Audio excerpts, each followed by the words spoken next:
بختیار عظیمов و رقم 7 امامعلی احمدخون.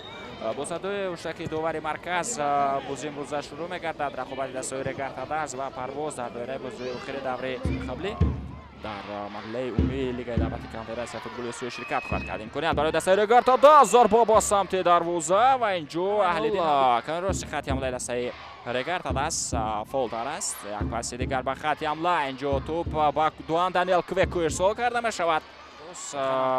عزیزبک هیتف خیلی کوشش زیاد کرده ایستاده است و توپ را میگیرد. ادامه حمله دستای رگرتاداز و امامعلی احمدخون ببیند چگونه فاول و نوبتی میتواند شروع شود. ارسال نوبتی بود و اینجا عزیزبک هیتف توپ را در داخل جریمه قبول میکنه. یک ارسال دیگر و ضربه باز هم توپ برگردانده میشود. شریفوف پس باز بک پنجیف حمله دستای رگرتاداز ادامه می‌یابد. عزیزبک هیتف ارسال به داخل جریمه گل و گل. جوزف مبولو موفق میشود که در دقیقه 42 رقابت جوزف مبولو انجام میده.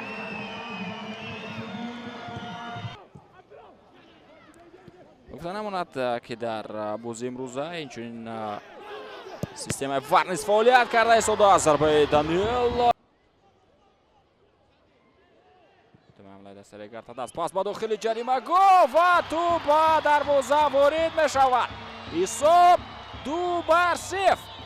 ببینید اینجا تغییرات نیاز کنه که انجام داد حمله توسط کانوری راست ادامه داده شد. پرتافت خوب بود با داخل جریمه گل هرچند دروازه‌بان تو گذار میشود به اسماعیل جان آخوندجانوف. ضربه به سمت دروازه هرچند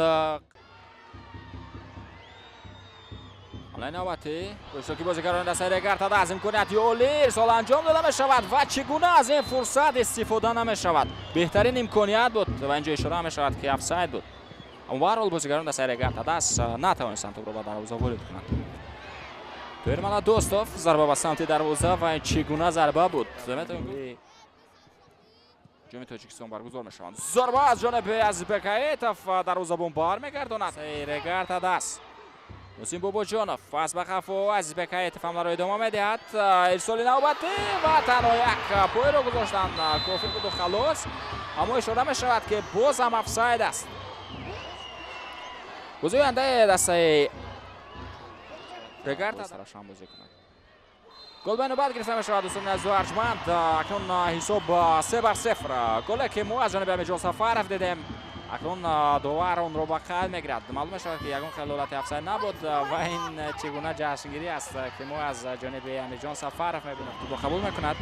پس به عزیزبک هیتف اشاره میشه توجه میکند که در مرکز جریمه گل